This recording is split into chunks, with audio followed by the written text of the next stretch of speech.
I always get a kick out of the atheists who always bring up the cliché burden of proof that Christians apparently have on their shoulders. Whenever they bring it up, it's always in such an edgy way. I mean, it goes like this.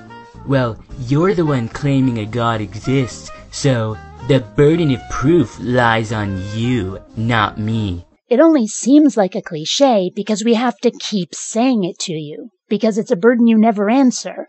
Trying to get out of your obligations of logical proof by making fun of them just makes you look dishonest and as childish as you've just tried to portray atheists. You're not going to win any argument by going neener neener. Let's do this.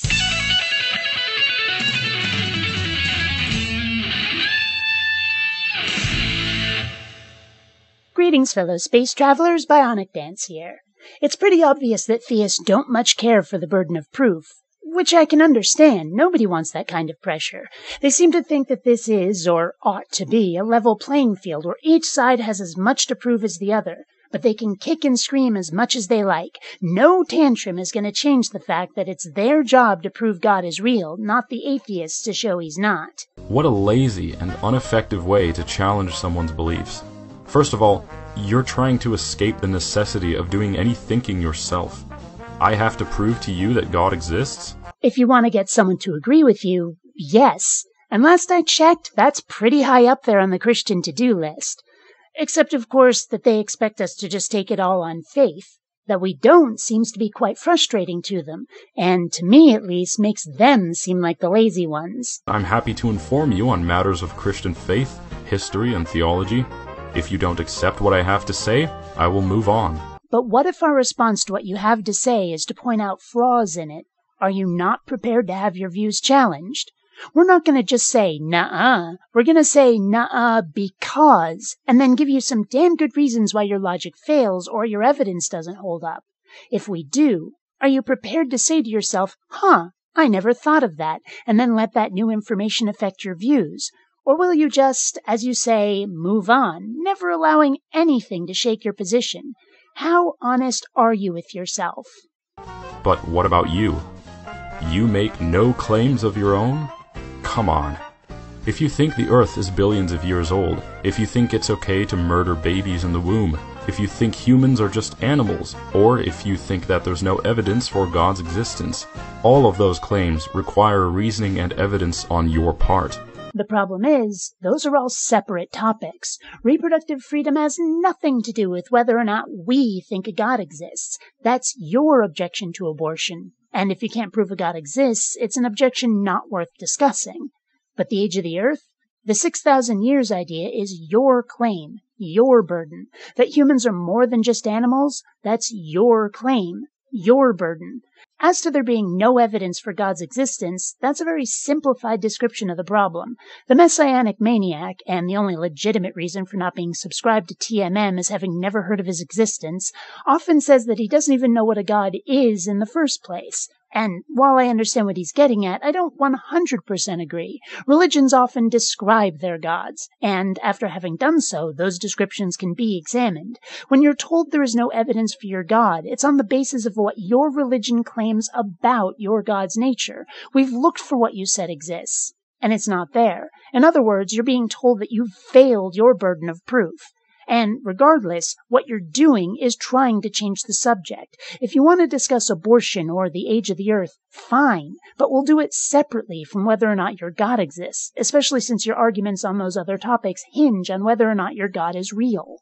I don't believe what you believe, so why can't you do any explaining yourself? Don't you want to? Actually, no, not really. Because what I believe isn't the subject here. We're talking about what you believe. Stop trying to get out of it. I don't believe what you believe, and the reason is because you haven't given me a reason to think it's true. And now, by trying to shift the burden of proof, you're saying that you don't even have to give me a reason.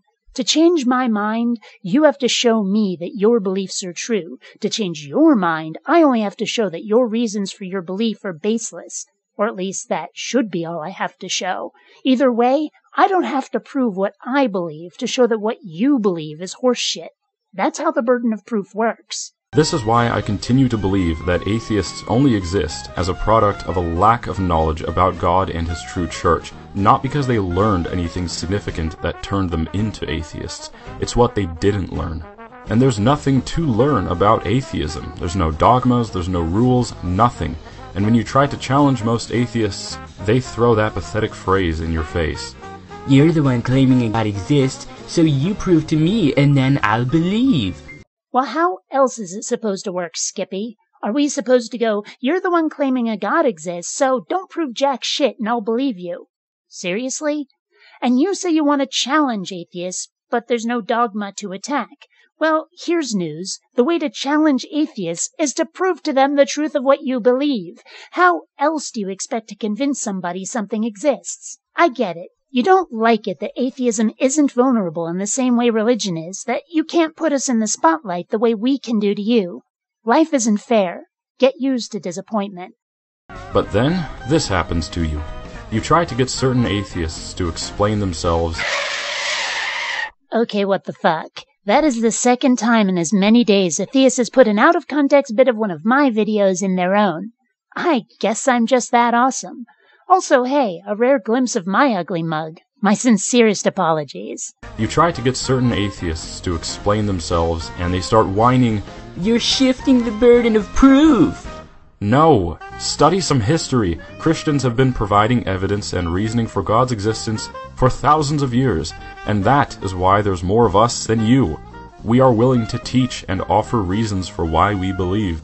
And yet, when challenged, Christian teachings fall flat, lose their validity. Why? Because humanity isn't as naive as it once was. Because we now know more about the universe than people did when they wrote those Christian teachings. Why are there more of you than us? Because people were easier to convince before we could mass distribute scientific information. And, as of 2012, atheists ranked number 3 on the religious population scale. And that number is growing. Your stranglehold on belief is coming to an end, and it's because you can't defend your faith anymore. And you're saying that you won't even try. Through the sacraments, daily prayer, religious studies, you can come to understand the nature of God's existence.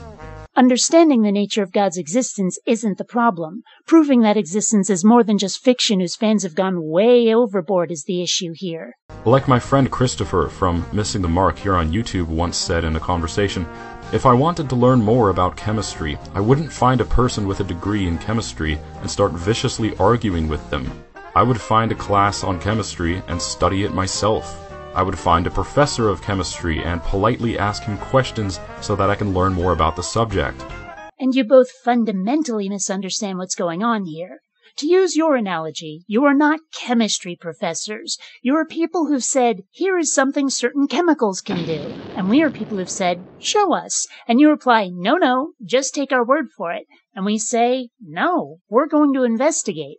And we do. And we find that not only do the chemicals in question not do what you claim, but some of them don't even exist. And when we challenge you on that, you claim, apparently, that you're being viciously attacked. I guess that's what happens when a religion is based around a martyr. Here's an idea. When people tell you, hey, you haven't proved your case and here's why, how about you try to fill in those blanks instead of throwing a tantrum? And yet, the majority of atheists do not do this. They will lie and say that they've already studied Christianity. And this is a case of, you don't agree with me? Then you didn't understand. You see it all the time. Dude Boy here thinks that the only inevitable conclusion to studying Christianity is to become a Christian. And if you haven't become one, but you claim you've done your homework, you're lying. Sure, that's exactly how it works. Yep. No question. Case closed. And don't tell me you've read the Bible, because heretics read the Bible as well. And what do? They just reinterpret verses to suit their own ends. And the possibility that your interpretation is wrong, well, that's completely impossible, isn't it? The possibility that the Bible itself is wrong, we won't even consider that. There is no way that could be the case. Please read the Summa Theologica by St. Thomas Aquinas. Read the encyclical letter Fides et Ratio by Pope John Paul II. Read the Catechism, and please do yourself a favor and buy this Bible. Read all these books written by people with a vested interest in their religion being true.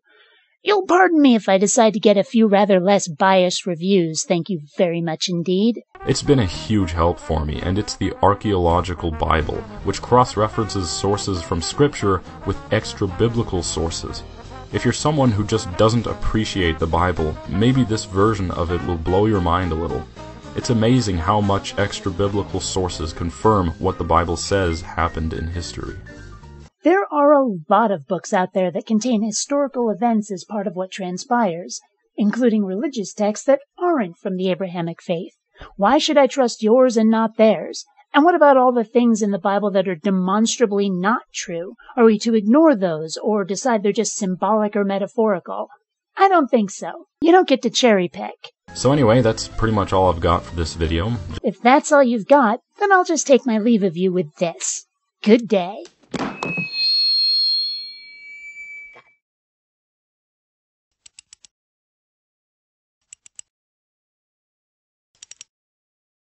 You know, Dewey, we wouldn't have to do this if I had more Patreon patrons. Just saying.